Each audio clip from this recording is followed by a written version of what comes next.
Someone's here. Damn. More of them.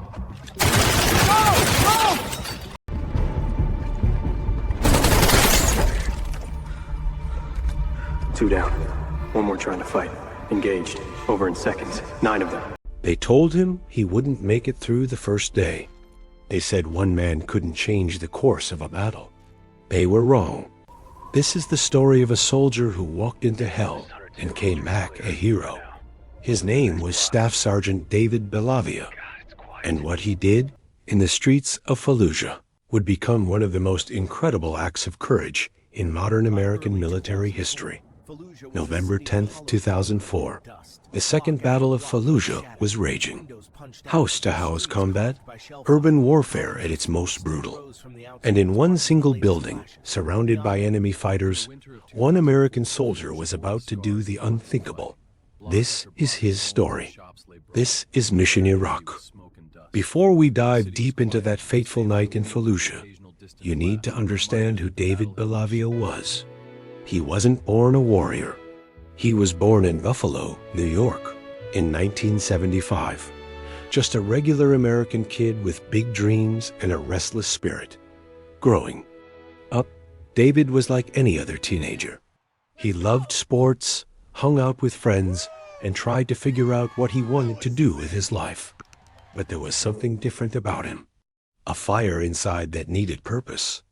A desire to serve something bigger than himself. After high school, David made a decision that would change his life forever. He enlisted in the United States Army. It was 1999, and the world was different then. Peaceful, relatively speaking. Nobody could have predicted what was coming. Nobody knew that in just a few short years, David would find himself in the middle of one of the most intense urban battles since World War II. David went through basic training like thousands of young Americans before him. The early mornings, the drill sergeants yelling in your face, the physical exhaustion that makes you question everything. But David pushed through. He discovered something about himself during those grueling weeks. He was tougher than he thought, more determined, more capable. He wasn't just surviving training, he was thriving in it. He found his calling. After basic, David was assigned to the infantry, the tip of the spear, the soldiers who go in first, the ones who face the enemy face to face. He became part of Alpha Company, 1st Battalion, 3rd Infantry Regiment, the legendary Task Force 222. These weren't just soldiers. They were brothers. A family forged in sweat, hardship, and an unbreakable commitment to each other. Then came September 11th, 2001. David watched the towers fall like millions of Americans. But for him, it was different. He knew what was coming. He knew he would be going to war. And he was ready. By 2004, David was a staff sergeant, a leader of men. He had already deployed to Iraq once during the initial invasion in 2003. He had seen combat. He had faced the fear and kept moving forward. Now he was going back. But this time would be different. This time he was heading to Fallujah, a city that had become a symbol of resistance, a stronghold for insurgents, a place where American soldiers faced an enemy that knew every street, every building, every hiding spot.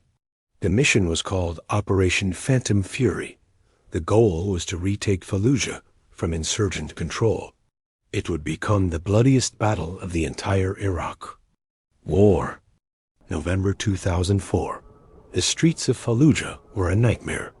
Rubble everywhere. Smoke hanging in the air like a toxic blanket.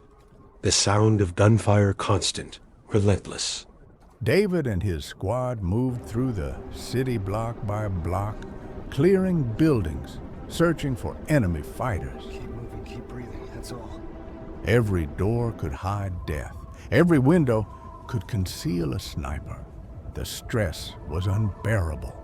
Your senses on fire, your heart pounding so hard you can hear it in your ears. This wasn't like the movies. There was no dramatic music, no slow motion, just chaos and confusion and the desperate will to survive. David's squad had been fighting for days. They were exhausted, running on adrenaline and coffee and sheer determination. Sleep was a luxury they couldn't afford. Food was whatever you could grab between firefights. And the enemy was everywhere. Then came the night of November 10th. David and his squad were tasked with clearing a series of houses in a particularly dangerous sector. Intelligence suggested insurgents were using these buildings as fighting positions. Copy. On my squeeze. Left clear? Clear. Every step calculated, weapons raised, eyes scanning. The first few houses were clear, empty, abandoned. But then they came to one particular building. Something felt wrong. You develop a sixth sense in combat, a gut feeling that tells you danger is near. David felt it. His men felt it. They stacked up at the door, ready to breach, ready to fight. And then all hell broke loose. The moment they entered, gunfire erupted, muzzle flashes in the darkness, the deafening crack of AK-47s, bullets punching through walls. The insurgents had been waiting. It was an ambush. David's squad returned fire, but the situation was deteriorating fast. They were taking heavy fire from multiple positions inside the house. The insurgents had the advantage. They knew the layout. They had prepared defensive positions, and they were determined to kill every American in that building. One of David's soldiers was hit, wounded, screaming for help. The squad needed to get out, regroup, call for support. But David saw something else. If they retreated now, the insurgents would escape. They would set up somewhere else. They would kill more Americans. He made a decision that would define his entire life. He decided to stay and fight. David ordered most of his squad to pull back with the wounded soldier. He would clear the house himself. His men looked at him like he was crazy. One man against an unknown number of enemy fighters in a dark, confusing building. It was suicide. But David wasn't asking for permission. He was given an order. He grabbed his M16 and his M249 saw. He checked his ammunition. He looked at his brothers one last time, and then he went back in, alone. The house was a maze, multiple rooms, narrow hallways, stairs leading to a second floor, and somewhere in that darkness, insurgents were waiting to kill him. David moved slowly, methodically. Every corner could be his last. Every shadow could hide an enemy. His training kicked in, muscle memory, hours and hours of practice. Clear the angles, check your corners, keep moving, never stop moving. He entered the first room, empty. Second room, nothing. Then he heard footsteps above him. They were upstairs. David climbed the stairs, each step feeling like it took an eternity. His heart was racing, but his hands were steady. At the top of the stairs, he saw movement. A door slightly open, light coming from inside. He kicked it open and came face to face with an insurgent. The man raised his weapon. David was faster. He fired. The insurgent went down. But there were more.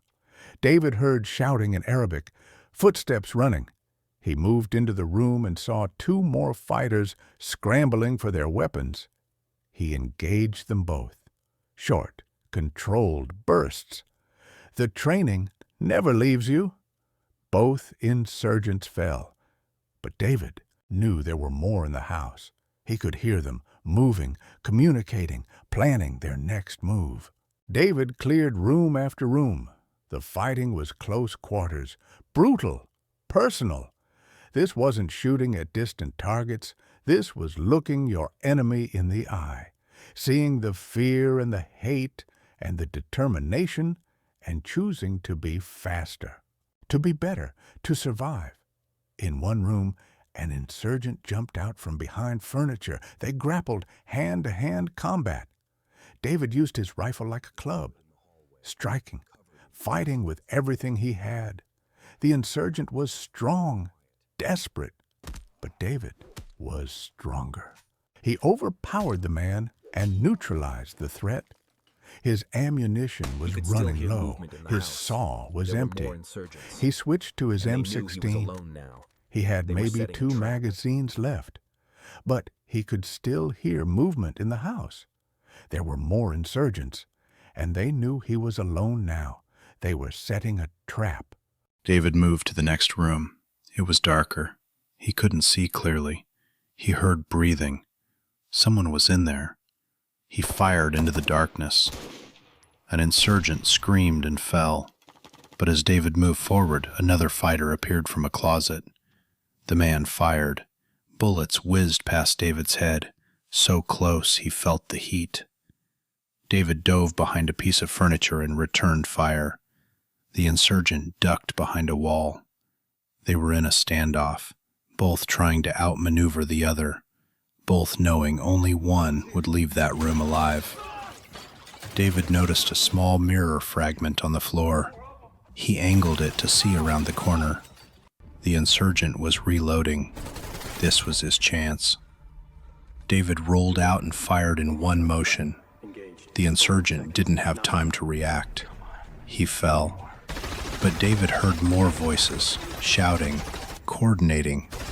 They were coming for him. He was down to his last magazine. Here we go. Maybe 30 rounds.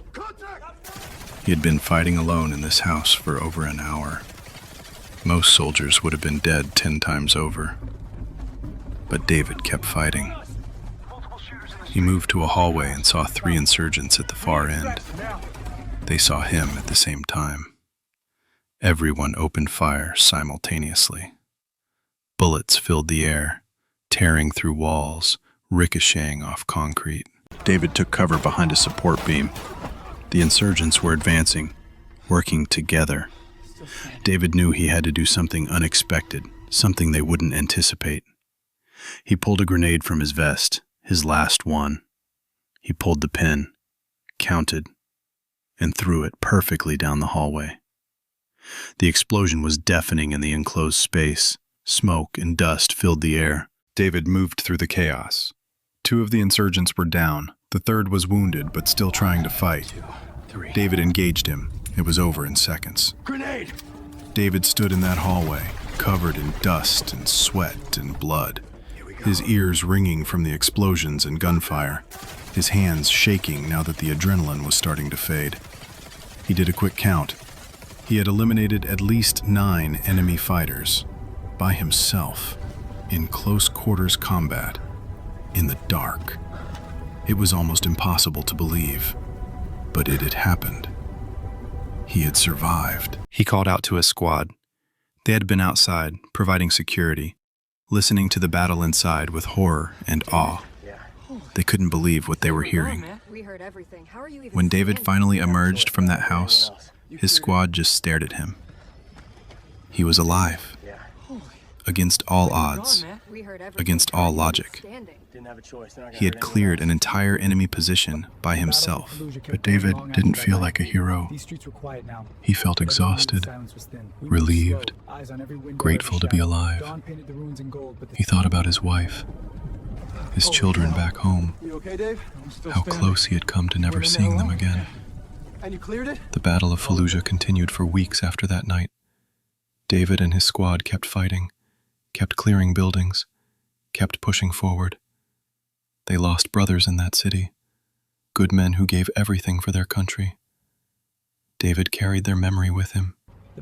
Every day, every mission, he fought for them, for his squad, for the mission. When the battle finally ended, American and Iraqi forces had retaken the city. but the cost had been high. Young Americans came home in flag-draped coffins. Families received that terrible knock on the door. The war had taken its toll. But soldiers like David had proven something important: that American warriors, when faced with impossible odds, will never quit, will never surrender, will fight to their last breath. David returned home after his deployment. He tried to go back to normal life, but there is no normal after what he experienced. Combat changes you. The things you see, the things you do, they stay with you forever. David struggled with PTSD like so many veterans. The nightmares, the hypervigilance, the feeling that you're never truly safe. But he didn't hide from it. He talked about it. He sought help. He became an advocate for veterans' mental health. He wrote a book about his experiences called House to House. It became a bestseller. Americans read his story and were inspired. They learned what their soldiers face in combat: the fear, the courage, the brotherhood. David also became a speaker. He traveled the country talking to military units, veterans groups, and everyday Americans. He shared his story not to glorify war, but to honor the men and women who serve, to make sure their sacrifices are never forgotten. For years, David's actions in Fallujah were recognized with the Silver Star, a high honor, but many who knew what he did believed he deserved more. His fellow soldiers submitted testimonies, eyewitness accounts, detailed reports of that night. They fought to get David the recognition he truly earned. In 2019, 15 years after that night in Fallujah, President Donald Trump awarded Staff Sergeant David Bellavia the Medal of Honor, the highest military decoration, the first living Iraq War veteran to receive it. The ceremony was emotional. David stood there in his dress uniform, older now, but you could still see the warrior in his eyes. His family was there, his children, who had been so young when he deployed, now grown. His squad members, the brothers who fought beside him, watching with pride. When the president placed that medal around David's neck, it wasn't just for David. It was for every soldier who fought in Fallujah, every veteran who came home broken and had to rebuild their life, every family who sacrificed so much while their loved one was at war. David Bellavia's story teaches us something profound about the American warrior spirit. It's not about being fearless. It's about acting despite the fear. The brotherhood that makes you willing to die for the person next to you. David went back into that house not for glory or medals. He did it to protect his squad, to complete the mission, to stop the enemy from hurting more Americans. That's what our soldiers do, every single day. In dangerous places around the world, they stand between us and those who would do us harm. They sacrifice time with their families. They endure hardships we can't imagine. They face death so we can live in freedom. And when the war is over, many of them struggle to adjust. They carry invisible wounds. They deal with memories that haunt them. But they don't want our pity. They want our understanding, our support, our commitment to never forget what they did for us. David's story also shows us the reality of modern warfare. It's not clean. It's not like the movies. It's brutal, chaotic, and utterly terrifying. Our soldiers fight in cities where the enemy hides among civilians, where every decision could mean life or death, where the rules of engagement are complicated and the stakes are impossibly high. They make split-second decisions that people back home will analyze and criticize for years. They carry the weight of those decisions forever. But they do it because they believe in something greater than themselves. They believe in America, in freedom, in protecting the innocent, in standing up to evil, even when it's dangerous and difficult. David Bellavia is now a radio host and continues to advocate for veterans.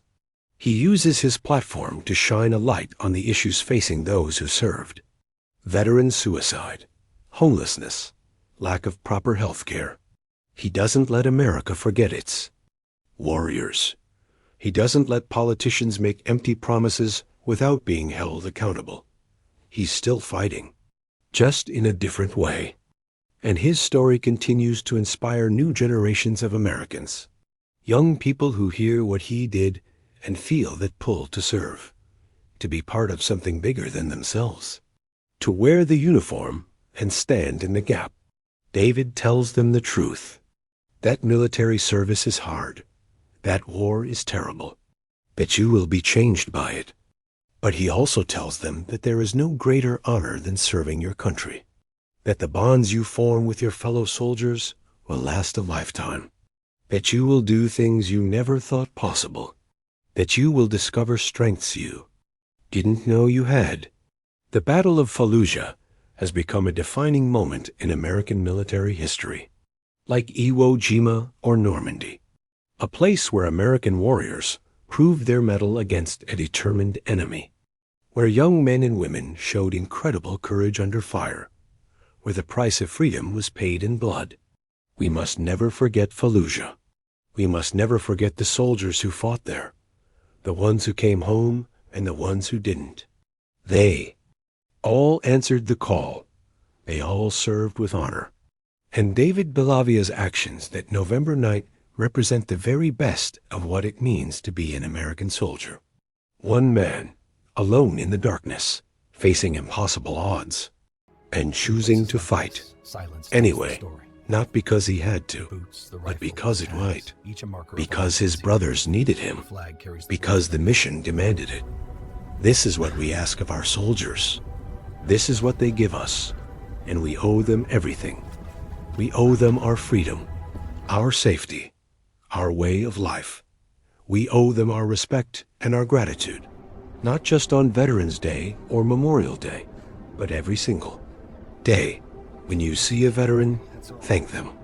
When you hear their stories, listen. When they struggle, help them. They carried the weight of our freedom on their shoulders. The least we can do is carry them when they need us. David Belavia walked into that house knowing he might not come out. He fought for over an hour against multiple enemy combatants. He used every ounce of his training, his courage, and his will to survive, and he emerged victorious. Not because he was superhuman, but because he was an American soldier. And American soldiers don't quit. So the next time you're facing something difficult in your life, remember Staff Sergeant David Belavia. Remember that night in Fallujah. Remember that one person with enough courage and determination can overcome impossible odds. Remember that we all have that strength inside us, that warrior spirit, that refusal to surrender. It's part of being American. It's in our DNA. From the Revolutionary War to Iraq and Afghanistan, American warriors have always stepped up when the world got dark. They've always fought for what's right. They've always protected the innocent and stood against tyranny. And they always will. As long as America exists, there will be men and women willing to wear the uniform, willing to go into harm's way, willing to make the ultimate sacrifice if necessary. People like David Belavia, heroes who don't see themselves as heroes. They just see themselves as soldiers doing their job. But we know better. We know what they really are. They are the guardians of our freedom, the protectors of our values, the reason we can sleep safely at night. They are the very best of us. And David's story reminds us that even in the darkest moments, even when everything seems lost, the human spirit can triumph. Courage can overcome fear. One person can make a difference. One soldier can change the course of a battle. One American can inspire a nation. This is Mission Iraq. This is the story of Staff Sergeant David Belavia, Medal of Honor recipient, American hero, and a reminder of what our soldiers face every single day in defense of our freedom. Never forget them. Never forget their sacrifice. And never take for granted the freedoms they protect. If this story moved you, if you felt that pride in your chest, that connection to our warriors, then do me a favor. Hit that like button right now. Let's show respect for Staff Sergeant Belavia and all our veterans. Drop a comment below and tell me what you think about this incredible act of courage. Share your own stories if you're a veteran, or if you have family who served. This community is here to honor our heroes and keep their stories alive. And make sure you subscribe to this channel, because we're going to keep bringing you more stories of American courage, sacrifice, and heroism. Stories that need to be told, stories that can't be forgotten. Hit that notification bell so you never miss when we post a new video. These are the stories that define us as Americans. The warriors who stood in the gap, the battles that shaped our history, the heroes who gave everything so we could be free. Thank you for watching. Thank you for caring about our veterans. And God bless America. And God bless our troops, past, present, and future. They are why we're here. They are why we're free. Never forget that. Never forget them. See you in the next video.